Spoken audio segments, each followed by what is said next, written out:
Greetings, community, and welcome to Entropy in Comics.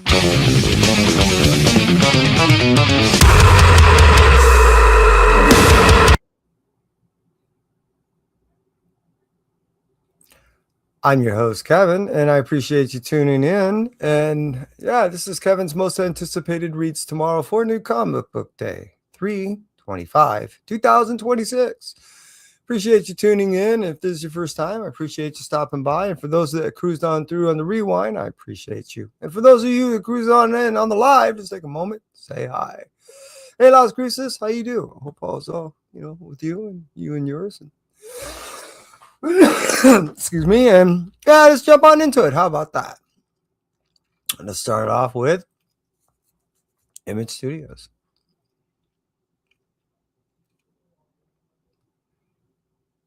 Now, before I do, I just want to take a moment and say, hey, I want to take a moment and just say that when Sam Keith first launched his comic under his own creation, his own, under the Image, since we're here at Image, it was a pleasure not only to meet him, but he was so full of energy and life and vitality and just energy. It was amazing to meet him, and he was truly a very unique individual. And I without him, I don't believe that Image would be what it is today. I just wanted to say that. Take the moment. And hey, those of you that also cruise on through, hey Jag, how about you? Hope all is well with you. I just want to take a moment and say hey. And yeah, all right, Image Comics. They're going to start out with Department of Truth, issue number 36. This starts off a new arc. I really been enjoying the series, 5 years deep, and I'm not only still buying it, but looking forward to it every month. This is started off initially as a rather unique storyline, where it was just its foundation was about conspiracy theories and just playing with some of the ideas. Now that grew into a full-fledged, really deep story that gets into, now it's multifaceted. We're in 3 main storylines that's going on here.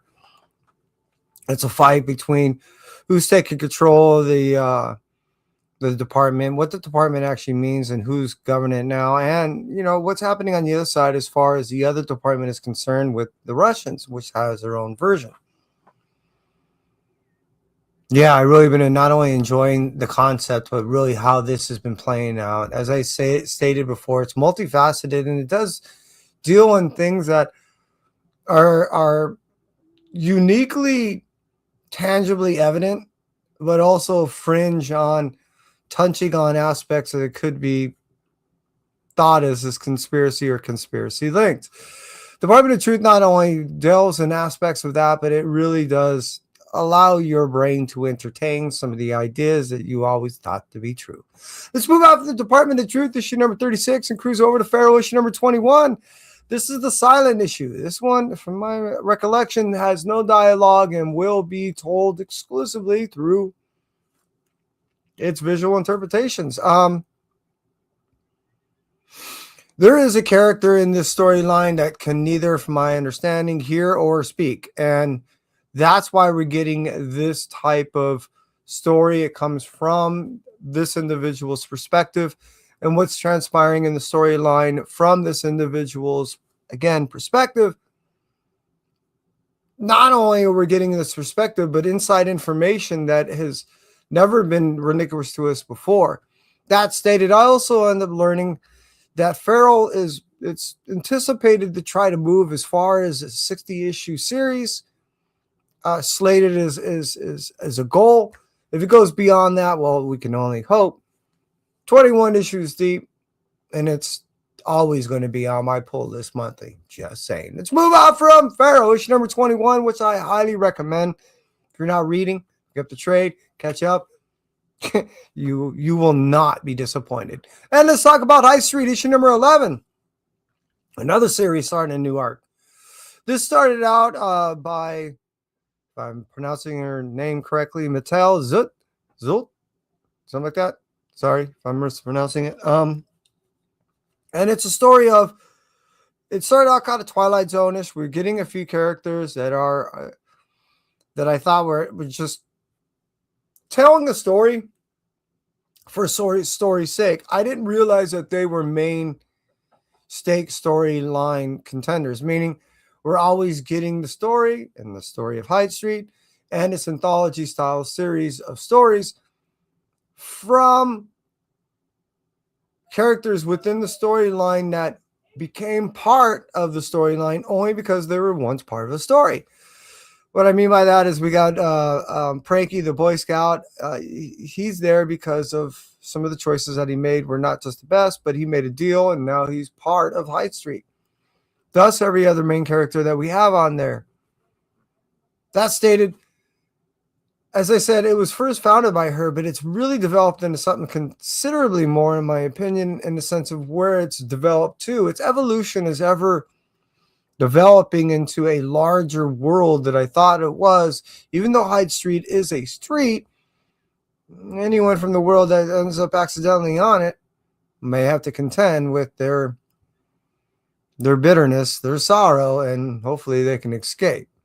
Hyde Street issue number 11. This exemplifies some brilliant storytelling by Jeff Johns, and it's another one that I just can't get off my list every month. Let's move on from Hyde Street issue number 11 to talk about Universal Monsters Phantom of the Opera issue number 2. I have to say I've yet to read issue number 1. I am a stagehand of nearly 37 years now, and yeah, Phantom of the Opera is just not only one of those things that has always been near and dear, but being that I've been involved in some of the stories that have been at the Phantom, being that I've been an active participant as a crew of many of the shows, and I've worked at studios that also had movie involvement. My point being, this is not only a story that I'm reading for story's sake and that I enjoy for it, but also because of how it is so personal to me. It's always just going to be on the list, and I can't wait to get into issue number 2. Let's move on from a standard Universal Monster style story and cruise over to a non-standard style story with Void Rivals issue number 28. This is the Energon universe fully encapsulated when we're talking about on the space side. When we get to Free Comic Book Day, we're going to start seeing, understanding how Void Rivals is going to start playing more into the centric aspect of the storyline that we're getting with the Transformers and G.I. Joe. I can't wait for that to happen because as it stands right now, we're getting a real large understanding of how Transformers its story was still going on, even though we're feeling it, telling it from the Earth side out there in space, and what the overall goal of the Transformers was, even though we tell this small aspect of its story here on Earth. The fact that we're getting this Void Rival storyline not only seems very interesting because of its uniqueness and because we get such a broader storyline than just a shard of what we normally get and what we've always been told, but we're seeing how overall this is really, in my opinion, a larger story to be told. Because again, we've told a lot of it on Earth, even though we're getting these crossovers. This is something that's going to be really interesting to explore due to the fact that it's something, in my opinion, we've never really explored before. Yeah, pretty awesome. Just saying. So, issue number 28. Can't wait. Just saying. Tomorrow, 3/25, right? Yeah. 2026. So we're out for Void Rivals to talk about World Tree issue number 19. This is something I didn't really think it was going to go this long. I really thought it was going to end at 12. That stated, this is one of those stories that is really blowing my mind. Tinian, I always thrash his name. I gotta meet this dude. He has an interesting way of telling stories, and it really sometimes can really twist the noodle. It's not until it gets into its further development that you start going, okay, I see where you're going with. And that's kind of the same story when it gets to World Tree. Originally told as like the underweb, black web, come to life. You know what I mean? It's not a dark webby thing. It's kind of a living organic thing that was always there waiting to be discovered. So it wasn't necessarily that someone discovered it as much as it was always there waiting for it to be just linked up by people. And here we are where we had to shut down the whole world systems because electronically speaking, this thing bled into our real world and it wasn't doing any good. We shut it down and now we're trying to think about and figure out how we can bring it back to life without bringing in World Trees type of whatever this thing is to our world in the tangible state, and just hence ruining it and bringing us into a more dystopian style of world that we're already presently living in. Couldn't even imagine kind of going back to just above throwing stones. Pretty hardcore. World Tree, issue number 19. Can't wait to get hands on that one. All right, hey, next after that, we're going to talk about White Sky. Here we are again with issue number 2. Issue number 1 sold out, and issue number 1 went second print. It's possible it's going to go to third print. Yeah, issue number 2 is doing well as far as sales, in my understanding. It's still out there. You can still find it, I hope. Who knows after actually new comic book day. That stated, I am going to meet the artist and creator again tomorrow. There will be at a signing event prior, almost at the convention that's happening here. What is that, MegaCon? Yeah, MegaCon happens. Artist was a little late on the first time that he arrived and felt bad, so he wanted to show up. And because of issue number 2's, launching, they want to come here as a issue 2 signing event. I said that was really kind of cool. Can't wait to not only meet these guys, but yeah, this story is rather unique, and I look forward to really further hear about not only its concept, but its further development. You're only going to get 3 issues into this thing, and if there's something that's supposed to happen on the horizon after, you know what I mean? Once we kind of sunsets, I don't know. It just seems like there's so much more story to be told in this thing, and 3 issues doesn't seem like a whole lot of way of telling at all. We shall see. Issue number 2 coming out for me and you. 3/25, 2026. Let's move out from the Image side and cruise over to DC.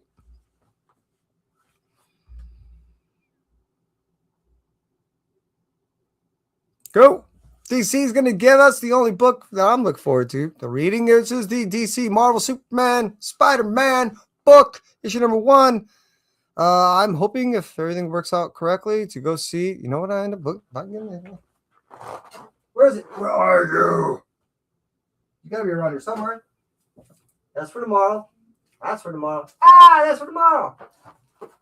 I'm hoping to end up seeing Koblish and Mark Waid. Hopefully get this book signed by those guys.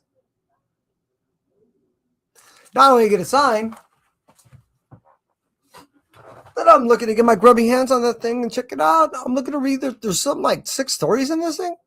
I'm looking forward to jumping in these things. These crossovers have been a whole lot of fun. DC and Marvel have really been not only capturing the interests of a lot of people on either side of the fence, but the fact that they've been able to play with so much that neither side normally would be able to play with, conventional storyline and storytelling, that I think not only the writers and the artists are having fun, but I know, speaking for the readers, so are we. So keep doing it. I'm going to keep reading it, and here we are.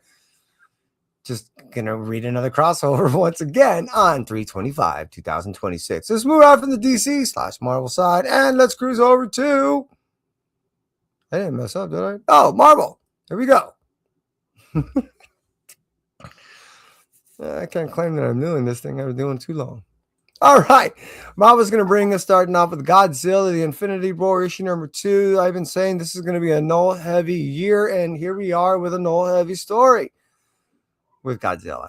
I'm loving these crossovers with Godzilla, and the fact that you go ahead and tie in Null, well, there you go. I'm all in, and I'm going to keep reading these things, and they've been fun. I like how it started off with issue number 1, 5-issue mini. It's going to be awesome. To the maxi. Let's move on from Godzilla Infinity Roar, issue number 2. You can jump on this one, too, if you're either a Null fan or a Godzilla fan. Recommend it. And let's talk about Ultimate Endgame issue number 3. Already issue only number 1. I'm back. I'm a little bit behind. There's a big old box back there, and I got to get to. And yeah, I thought it was a rather cool introduction. Like I said, I've been looking forward to essentially this whole Endgame coming to once I started reading the Ultimate stuff 2 years ago when they were doing this timeline of 2 years into the whole timeline and what's up there. I thought it was rather brilliant how they were representing each month to my point being, now that we end up seeing, which is no mystery here, what the maker is in this whole city thing and beyond what we initially anticipated to be when the city opened up. Yeah, it's not the city opened up and like released them as much as the city opened up to allow him to become everything else that he wanted. I'm looking forward to jumping in issue number 2. But that stated, issue number 3 just seems like it's going to be awesome. This is leading to a lot of the Miles Morales stuff that's going to be going. It's leading to everything that's going to be transpiring into the summer and after. This is reshaping this whole 6160 thing that we lost so long ago. And we're looking to get some of the characters back. And now that the Miles has this whole cube thing, those, in my opinion, are the same powers that were in that Ultimate Universe, that all we're essentially going to do is unleash them, and we're just going to have so much more Ultimate stuff going on. So here a lot of the people are thinking, oh, we lost it. Yeah. In its first form of storytelling, when it really wasn't supposed to be presented as an ongoing series of 2 years. Initially, this was supposed to be considerably shorter. The success is what prolonging this duration. My opinion, it's been awesome because it's allowed this development into its flourishing into what it is, which is the appreciation by so many, like yourself and me, to be able to offer support for it to become something more than what it is. Meaning, they got to be doing something at the end of the year. They have to be. They've already let that ball roll. And now that we're getting with Miles coming in, he's talking about this whole cube thing. That's all this stuff is going to be about. Starting with the end game, ending with end game, moving on from end game. I can't wait. Starting with issue number 3, in my opinion, this is launching a whole new, this is that next phase that I was looking forward to. And it's coming out on 3/25/2026. So move on from that, and let's talk about, well, this week's Blue Light Special. Bye-bye.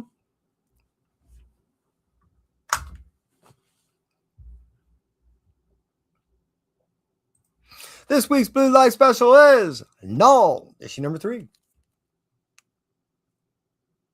I really have been loving this thing. I'm a massive symbiote slut. I really dig the whole thing about Null. Issue number 3, in my opinion, is not only something I'm looking forward to, but something that I'm also kind of specking on. What I mean by that is not necessarily on the financial thing, but I do believe that because Null is getting this all light spirit thingy, he's going to change into something. He's got to. Now that we got Hela being the Queen in Black in this thing, well, she's now changing into something. Being that we have everything that's supposed to be happening in this whole new free comic book day thing that's happening in coming May, and how all that's supposed to be happening that I've been reading, well, it only proves that it kind of starts right here. This whole light spirit thing is something that I believe that, it's kind of like the opposite of what Carnage had developed, and it's just as powerful. That's stated, it's not going to be given up freely because my understanding is kind of in possession of Thanos. This should be awesome. As I mentioned before, I really like this whole symbiote storyline, how things first started, where things are presently at. I love the idea of Null. The fact that he went away, the fact that he's coming back, the fact that he's changing, and as the ever-evolving Marvel Universe ever does, I, to the most regards, to the most degree, I appreciate what they do, not only for you, but for me. I'm just saying, you love it, hate it. If you're buying it, you understand it. If you're not, then all you're doing is probably pooing on it. Me, yeah, no. Especially the storyline of Null seems to be just get a whole lot more entertaining and a lot more fun to read. Just saying. For those of you that cruise on through, I appreciate you. Las Cruces, Jag, and anyone else I may have missed. I appreciate you. And that's it for me. Entropy. You take care.